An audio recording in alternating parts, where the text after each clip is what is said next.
Hello students, welcome to my channel. And இன்னைக்கு வந்து பார்த்தீங்கன்னா பிளெண்டரில் பார்ட் 5 பார்க்க போகிறோம். டிரான்ஸ்ஃபர்மேஷனில் பார்ட் 4 பார்க்க போகிறோம். மொத்தமே 5 வீடியோ தான் நான் போட்டிருக்கேன். டிரான்ஸ்ஃபர்மேஷனில் மட்டும் இது 4. இதோட நிற்க போகிறதும் கிடையாது. சரியா? டிரான்ஸ்ஃபர்மேஷனில் இன்னும் நிறைய இருக்குது. ஸோ பேசிக் தான் எடுத்துக்கிட்டு இருக்கேன். ஓகேங்களா? அதுக்கப்புறம் வந்து பார்த்தீங்கன்னா பிளெண்டர் வந்து இந்த சேனலில் போடுறதுக்கு நான் கொஞ்சம் அன்கம்ஃபர்டபுளாக ஃபீல் பண்ணுறேன். ஸோ அதுக்குன்னு தனியாக ஒரு சேனல் நான் சீக்கிரமாக க்ரியேட் பண்ணுவேன். ஓகேவா? ஸோ அதில் முழுக்க முழுக்க பிளெண்டர் பற்றி தான் போட்டுட்ருப்பேன். சரிங்களா? அதுக்கப்புறம் வந்து பார்த்தீங்கன்னா அந்த சேனல் வந்து இப்போ ஆல்ரெடி பேட்ச் போயிட்டுருக்கு எனக்கு.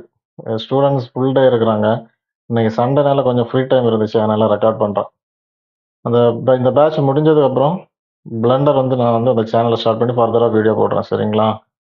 அண்ட் பிளெண்டர் கிளாஸும் போயிட்டு தான் இருக்குது. ஸ்டூடெண்ட்ஸ் இருக்க தான் செய்கிறாங்க. இன்ட்ரெஸ்ட் இருந்துச்சுன்னா நீங்கள் கால் பண்ணி டீட்டெயில்ஸ் தெரிஞ்சுக்கலாம். சரிங்களா? ஓகே. ஸோ நான் என்ன பண்ணுறேன், பிளெண்டராக ஓப்பன் பண்ணுவோமா? ஜஸ்ட் நான் என்ன பண்ணிடுறேன், பிளெண்டரை ஓப்பன் பண்ணிக்கிட்டேன். இது நம்ம ஆல்ரெடி பார்த்தோம். என்ன பார்த்தோம்? ஷிஃப்ட் டி பற்றி பார்த்தோம். ஷிஃப்ட் டி, ஷிஃப்ட் ஆர் அப்படின்னு நம்ம வந்து பார்த்தோம். இதில் இன்னொரு ஆப்ஷன் இருக்கு, ஆல்ட் டி, ஷிஃப்ட் ஆர். இப்போ ஒரு ஆப்ஜெக்டை காப்பி பண்ணணும். காப்பி மெஷ் அப்படிங்கிறதுக்கு நாம என்ன பண்ணுவோம்,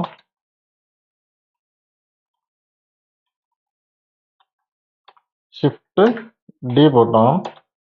இன்னொரு ஆப்ஷன் இருக்கு, லிங்கட் மெஷின் இருக்கு. லிங்கட் மெஷ், லிங்கட் ஆப்ஜெக்ட் அப்படின்னு கூட சொல்லிக்கலாம். லிங்கட் மெஷ்ஷுக்கு ஆல்ட் பிளஸ் டி போடும். சரிங்களா? இந்த காப்பி மெஷினா என்ன, லிங்கட் மெஷினா என்னன்னு இப்போவே பார்த்துடலாம். சரிங்களா? நான் அதுக்காக காப்பி மெஷ் என்னது, ஷிஃப்ட் டியை போட்டுக்கோங்க. ஒய் ஆக்சிஸில் 3 மீட்டர் டிஸ்டன்ஸில் ஷிஃப்ட் ஆரை கொடுத்து பர்டிகுலர் ஒரு 7-8 காப்பி எடுத்து வச்சிருக்கிறேன். சரியா? அதுக்கப்புறம் நான் என்ன பண்ணுறேன் அப்படின்னா, கர்சரை இங்கே வச்சு நான் என்ன பண்ணுறேன், ஒரு மெஷ்ஷை போட்டு நான் என்ன பண்ணியிருக்கிறேன், இங்கே வச்சுட்டேன். இனி அடுத்து நாம் பார்க்க போகிறது வந்து பார்த்தீங்கன்னா ஆல்ட் டி. சரியா? ஆல்ட் டியை போட்டு அப்படியே இழுக்கிறேன் பாருங்க. ஒய் ஆக்சிஸில் வச்சு அதே 3 மீட்டர் டிஸ்டன்ஸில் ஷிஃப்ட் ஆர் கொடுத்து நான் என்ன பண்ணுறேன், கொடுத்துட்டேன். இப்போ உங்களுக்கு நல்லாவே தெரியும், இது வந்து என்னது, ஷிஃப்ட் டியில் காப்பி பண்ணேன், இது ஆல்ட் டியில் காப்பி பண்ணேன். சரியா? எல்லாமே ஒரே மாதிரி தான் இருக்குது பாருங்க. நான் காப்பி பண்ணி வச்சது எல்லாமே ஒரே மாதிரி தான் இருக்குது. எந்த வித சேஞ்சஸுமே இல்லைங்க பாருங்க. பார்த்தீங்களா? எந்த வித சேஞ்சஸுமே இல்லை. பட் இந்த ரெண்டுக்கும் ஒரு வித்தியாசம் இருக்குது. சரியா? 3ds மேக்ஸில் வந்து பார்த்தீங்கன்னா இதை இங்கே லிங்கர்னு சொல்லுவோம். அதே இது மேக்ஸில் வந்து பார்த்தீங்கன்னா என்ன சொல்லுவோம் தெரியுமா, இன்ஸ்டன்ஸ்னு சொல்லுவோம். 3ds மேக்ஸில் இன்ஸ்டன்ஸ்னு சொல்லுவோம். ஸ்கெட்சப் படிச்சிருந்தீங்கன்னா கூட தெரிஞ்சுக்கும், அதில் காம்போனன்ட் இருக்கும் ஒன்று. சரியா? ஸோ அதே மாதிரி தான் இங்கேயும் லிங்கட்னு இருக்கு. இந்த லிங்கட்னா என்ன, இப்போ மேக்ஸில் வந்து ஒரு ஆப்ஜெக்டை நீங்கள் எடிட்டபிள் பாலியாக மாற்றாமல் டிசைன் பண்ண முடியாதுன்னு 3ds மேக்ஸ் படித்தவங்க எல்லாருக்குமே தெரிஞ்ச விஷயம் தான். படிச்சிருந்தா கண்டிப்பாக தெரியும். எந்த ஒரு ஆப்ஜெக்ட் பண்ணாலுமே அதை எடிட்டபிள் பாலியாக மாற்றினா தான் உங்களால் அதில் ஒர்க் பண்ண முடியும். அதே மாதிரி இங்கே ஒன்று இருக்குது, எடிட் மோடுன்னு சொல்லுவோம். இங்கே பாருங்க, இந்த பார்த்தீங்களா இருக்குது ஆப்ஜெக்ட் மோடுன்னு இருக்கு. அதை கிளிக் பண்ணீங்கன்னா இங்கே எடிட் மோடு இருக்கு, ஸ்கல்ப்ட் மோடுன்னு இருக்கு. இதெல்லாம் எடுப்பேன். சரியா? ஸ்கல்ப்டிங் பண்ணலாம் நம்ம வந்து. அடுத்த vertex paint, weight paint, texture paint. Vertex paint, texture paint எல்லாம் இம்பார்ட்டன்ட். ஸ்கல்ப் மோடும் இம்பார்ட்டன்ட். எடிட் மோடுன்னு ஒரு ஆப்ஷன் இருக்கு. இதோட ஷார்ட்கட்டு டேப். டேபை ப்ரெஸ் பண்ணீங்கன்னா இங்கே பார்த்தீங்களா எடிட் மோடு போயிடுச்சுங்க. பார்த்தீங்களா ஆட்டோமேட்டிக்காக வந்துருச்சா? தெரியுதா? டேபை ப்ரெஸ் பண்ணிங்கன்னா ஆட்டோமேட்டிக்காக அங்கே போயிடும். திரும்ப டேபை ப்ரெஸ் பண்ணுங்க, போயிடும். திரும்ப என்ன பண்ணுறீங்க, டேபை ப்ரெஸ் பண்ணுங்க, வரும். இல்லைன்னா இங்கே கூட போய் எடிட் மோடை ப்ரெஸ் பண்ணிக்கலாம். ஒரு ஆப்ஜெக்டை நீங்கள் என்ன பண்ணலாம், தனித்தனியாக எடிட் பண்ணலாம். இப்போதைக்கு நான் எடிட் மோடை பற்றி நான் எடுக்க விரும்பலை. சரிங்களா? சரி, இப்போ நான் இனி என்ன பண்ண போகிறேன்னா, இது வந்து ஒரு வேர்டெக்ஸ். இந்த வேர்டெக்ஸை சூஸ் பண்ணி நான் என்ன பண்ணுறேன், 2 வேர்டெக்ஸையும் நான் என்ன பண்ணுறேன் அப்படின்னா, இது பார்த்தீங்களா, சூஸ் பண்ணிவிட்டு நான் என்ன பண்ணுறேன், இந்த ஒன்றையும் சூஸ் பண்ணோம். சூஸ் பண்ணிவிட்டு என்ன பண்ணுறேன் அப்படின்னா, ஜஸ்ட்டு Z ஆக்சிஸில் மேலே பிடிச்சி இழுத்துக்கிறேன். தெரியுதுங்களா? Z ஆக்சிஸில் மேலே பிடிச்சி இழுத்துக்கிட்டேன்.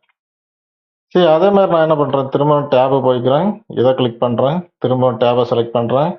இதை பார்த்தீங்களா, இதையும் செலக்ட் பண்ணுறேன், இதையும் செலக்ட் பண்ணி என்ன பண்ணுறேன் அப்படின்னா, ஜஸ்ட்டு ரெண்டையும் செட்டை பிடிச்சி மேலே தூக்குறேன், வந்துடுச்சு. திரும்ப டேபை ப்ரெஸ் பண்ணுறேன், இதை செலக்ட் பண்ணுறேன், திரும்ப டேபு, எடிட் மோடு, இதை கிளிக் பண்ணுறேன், கண்ட்ரோலை பிடிச்சிட்டு இதையும் கிளிக் பண்ணி செட்டை ப்ரெஸ் பண்ணி ஆக்சஸில் மேலே தேவைப்பட்டுச்சுன்னா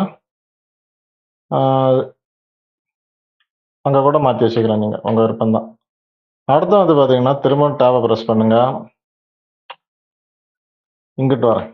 இதில் வந்து பார்த்தீங்கன்னா திரும்ப டேபை ப்ரெஸ் பண்ணி இங்கே ஒன்று, இங்கே ஒன்று, திரும்ப ஜியை ப்ரெஸ் பண்ணி என்ன பண்ணுறேன், மேலே தூக்குறேன்.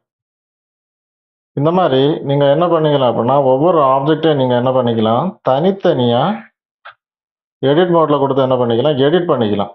இதை பார்த்தீங்களா, திரும்பவும் இதை ப்ரெஸ் பண்ணி என்ன பண்ணுறேன், திரும்பவும் இதை ப்ரெஸ் பண்ணி ஜஸ்ட்டு காமிச்சிடுறேன். சரியா, திரும்பவும் இதை ப்ரெஸ் பண்ணி இந்த மாதிரி மாற்றிக்கலாம். ஓகேங்களா. ஸோ இப்போ இதில் வந்து பார்த்தீங்கன்னா 8 ஆப்ஜெக்ட் இருக்குது. நான் 8ஐயும் ரேண்டமாக நான் வந்து எடிட் மோடில் போய் பண்ணியிருக்கிறேன். இதே ஷிஃப்ட் டியில் பண்ணதை தான் நான் பண்ணியிருக்கிறேன். அதே இது நான் ஆல்ட் டியில் பண்ணதை வந்து பண்ணட்டுமா, இதை பாருங்கள், ஜியை ப்ரெஸ் பண்ணி இழுக்கிறேன். தெரியுதா,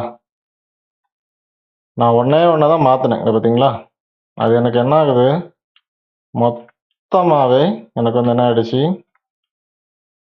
வந்துருச்சு.